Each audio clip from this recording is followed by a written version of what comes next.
אני אקריא גם שיר של פט פארקר, מאנגלית יעל חזן. האישה שלי היא לא ליידי. האישה שלי היא לא ליידי. היא לא מרחפת לתוך חדר, היא נכנסת ונוכחותה מורגשת.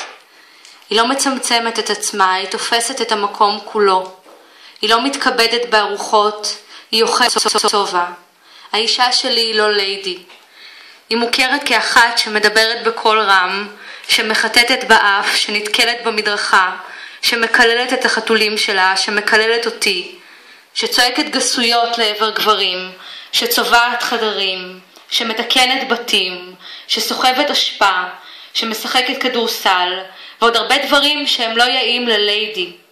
האישה שלי היא בהחלט לא ליידי, שזה סבבה בעיניי, למה אני לא ג'נטלמן. תודה.